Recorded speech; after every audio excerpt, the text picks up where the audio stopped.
Esse comércio do ópio, ele começou a se instaurar efetivamente como um mecanismo para evitar esse descompasso da balança comercial, como eu havia falado, né, em que a Inglaterra demandava muita produção de chá, mas não conseguia compensar isso com a venda de alguma outra mercadoria para a China. Começou a ser resolvido, né, digamos, no final ainda do século XVIII, quando a Inglaterra estabeleceu, né, o monopólio da exploração do ópio pela empresa das Índias Orientais em Bengala, na Índia, né, e lá começou a produzir o ópio Patna, considerada a melhor qualidade disponível à época, né? E esse ópio ele foi produzido visando especificamente o mercado chinês, certo? Então, no entanto, né, quando a gente olha para a China da época, já no ano de 1793, a China reiterou uma proibição, né, de longa data em relação ao consumo do ópio, né? Então, o consumo do ópio era formalmente proibido pelo Império. No entanto, né, essa empresa, as Índias Orientais, ela vendia esse ópio através de comerciantes privados a partir, né, de Cantão. Né? Como nós vimos, era apenas aquela região que podia comercializar e que comercializava diretamente com os europeus. A partir daí, pouco a pouco, o que a gente foi vendo, vai observando, né, é um crescimento significativo da exportação de ópio para a China. Em pouco tempo, a gente percebe um crescimento exponencial. Né? Então, cada vez mais vai adentrando o ópio, né, no mercado chinês, ao ponto de em poucos anos, né, ele vai se multiplicando tremendamente, começa aí de 5 mil em 1820, na década de 1820, baús, né? Depois, 10 anos depois, já tem 18 mil, e conforme a gente vai avançando temporariamente, já no final aí da década de 1830, a gente já tem um comércio de 40 mil baús, né? Principalmente depois que acaba o monopólio específico aí dessa empresa britânica. Então, com o fim do monopólio, aumenta ainda mais essa distribuição do ópio, que era uma distribuição ilegal, né? Uma vez que o Império Chinês proibia. Então, essa distribuição ilegal foi conduzindo o ópio para o interior da China. E quanto mais ia conduzindo, mais ia viciando e criando dependentes químicos, inclusive em meio aos próprios funcionários, né? Funcionários públicos, aos servidores. Alguns deles, né, se viciavam no ópio e outros se corrompiam também, se relacionavam com essa rede de corrupção, uma vez que era uma atividade ilegal. Acredita-se que aproximadamente 1 em cada 166 chineses e manchos, né, aí misturando, né, os Han e os manchos, passaram a se viciar nessa droga na dinastia Qing, que é um número bastante elevado. E dentre esses viciados predominavam a presença de jovens e de homens de meia idade, né, a maioria homens, né, e havia muitos soldados e oficiais, ou seja, o próprio corpo de defesa da nação, né, as forças armadas estavam extremamente aderindo ao uso dessa droga. Né? Então, havia mais de 100 mil viciados numa das cidades mais prósperas, como eu coloco aí, que era a cidade de ai, não sei se eu vou saber pronunciar. Zutsu, eu acho que era assim a pronúncia. Nesse slide, inclusive, que já é referente ao final do século XIX, a gente tem uma foto em que mostra vários jovens, né, como vocês percebem, vários homens que estão fazendo uso, né, do ópio, estão consumindo aí o ópio. Então a gente percebe a tamanha difusão e popularização do consumo dessa droga na China, que era vista cada vez mais como um problema para o governo chinês.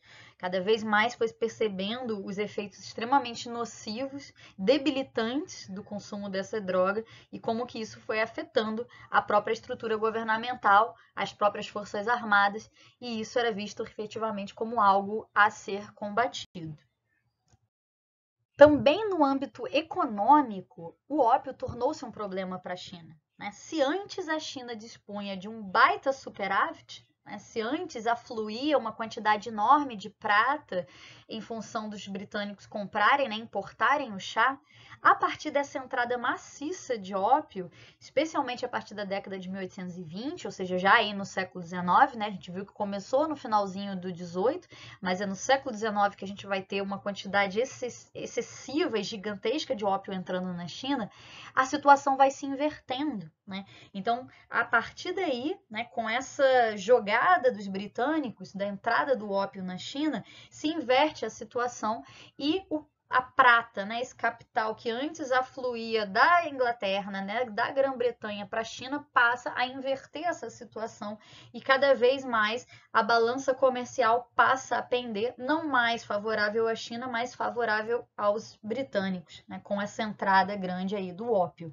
Então, cada vez mais a prata sai, né, como eles mencionam, na década de 1830, esse pagamento do ópio era tão grande que totalizava 34 milhões de dólares de prata na época, né? Eu não vou saber mensurar e calcular aproximadamente quanto isso daria em dólares ou reais, né, nos nossos dias, mas o que os autores observam é que começa a ter efetivamente um déficit comercial. Foi então que o Império Chinês encarregou esse sujeito, né, que se tornou uma figura inicialmente bastante destacada e depois ele vai acabar caindo em desgraça, né, ele vai acabar caindo no desprestígio aí do Império, que é o Lin Zexu. Não sei se pronuncia exatamente dessa maneira. O Lin, né, ele foi um comissário enviado pelo governo chinês com a missão de resolver esse problema do ópio, né? Então, uma vez que o problema do ópio era algo muito sensível, era preciso tratar disso com o maior rigor possível. E o Lin Zexu, ele ficou justamente encarregado dessa função pelo imperador Dao Guang, né, que governou entre 1812 e 1850. Então, ele precisava justamente resolver esse problema e foi enviado a Cantão com essa missão, né? Para realizar isso, para se livrar do ópio, se livrar do problema do ópio, dos danos que ele estava gerando ao Império Chinês, o Lin Zexu, ele elaborou um plano dividido em 3 partes, né? Então, a primeira parte do plano era justamente voltada para o tratamento daquelas pessoas que haviam sido viciadas pelo ópio. Então, a ideia era reabilitar esses viciados, criando espécies de clínicas de reabilitação, né? Espécies de sanatórios governamentais. Então, eles iam ofertar esses sanatórios, né, essas clínicas, para tratar essas pessoas que estavam completamente dependentes químicas, né? Então, essa era a primeira parte do plano. A segunda parte do plano era desarticular completamente as redes de tráfico interno da droga, né? Então, desarticular os traficantes chineses, né? Esse tráfico ilegal que estava circulando nessa rede que circulava a droga pelo restante da nação, né? Pelo restante aí do império, precisava ser desarticulada. E por fim, a terceira parte do plano visava justamente os fornecedores da droga, que eram esses vendedores estrangeiros, né? Para lidar com eles era necessário confiscar, ter uma medida agressiva, né, de confisco desse ópio e inclusive forçá-los formalmente, né, em termos legais, né, forçando eles a assinar declarações, assinar termos de que eles parariam de vender o ópio, que eles iam se abster, né, de injetar essa mercadoria dentro do mercado chinês. A partir de então, tendo um plano em vista, o Lin foi à prática, né? Então, vamos ver o que aconteceu. Então, as 2 primeiras partes do seu plano, ou seja, criar sanatórios para tratar os doentes, né, tratar os viciados, e desbaratar, desarticular o tráfico interno, né, prendendo os comerciantes chineses, foi muito bem sucedido, né? Então, tiveram bastante sucesso, chegando a prender mais de 1.600 comerciantes chineses de ópio, né? No entanto, a terceira parte é que vai ser a mais problemática, né? Apesar de, uma vez que ele conseguiu a parte 1 e 2 ser bem sucedida, isso já ter abalado o comércio, né? Porque a mercadoria não conseguia circular, não conseguia ser vendida, né? Então os comerciantes estrangeiros não tinham nem como vender a preço reduzido o ópio lá na China, uma vez que essas redes de tráfico tinham sido totalmente desarticuladas. No entanto, ainda faltava a parte mais conflituosa do plano, que era justamente voltada para o conflito com os estrangeiros, né? Que era justamente a terceira parte, que era de confiscar e não permitir a entrada desses navios, desses estrangeiros com a droga na China, lá em Cantão, né? Então, o que foi feito? O Lin, ele tenta basicamente fazer duas coisas, né? Então, uma delas é justamente apelar diretamente às autoridades, apelar, por exemplo, àquele que era o responsável pelo tráfico, que era o capitão Charles Elliot, que era o superintendente britânico do comércio, e ele tenta, inclusive, sensibilizar esses estrangeiros, redigindo, inclusive, uma carta para a Rainha Vitória, né? Eu vou ler daqui a pouco essa carta. Vamos ver por que ele argumenta, como é que ele apresenta esse apelo à Rainha Vitória para que eles parem com esse tráfico de drogas, né? Então ele acreditava que os ingleses faziam aquilo, mas que era uma atividade vergonhosa. Então ele acreditava que talvez fazendo um apelo moral à rainha, isso pudesse deter esses comerciantes britânicos lá na China. Bem, vamos então para essa carta, né? Essa carta enviada pelo Lin Zexu para a Rainha Vitória. Eu vou fazer a leitura aqui dessa carta e comentando uma parte ou outra no decorrer dessa leitura. Vamos lá. Ele começa assim. Descobrimos que seu país está a 60 mil ou 70 mil li da China. Né? Esse li é uma medida aí de distância que eu desconheço exatamente quanto corresponderia, mas ele tem essa noção de que está muito distante da China. No entanto, existem navios bárbaros que se esforçam para vir aqui para o comércio com o objetivo de obter um grande lucro. A riqueza da China é usada para o lucro dos bárbaros, ou seja, o grande lucro obtido pelos bárbaros é todo tirado da parte legítima da China. Com que direito eles, por sua vez, usam a droga venenosa para ferir o povo chinês?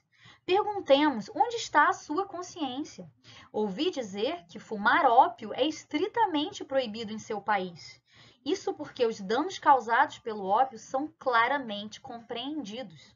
Uma vez que não é permitido prejudicar o seu país, muito menos você deve permitir que isso seja transmitido para o dano de outros países, e quanto menos para a China.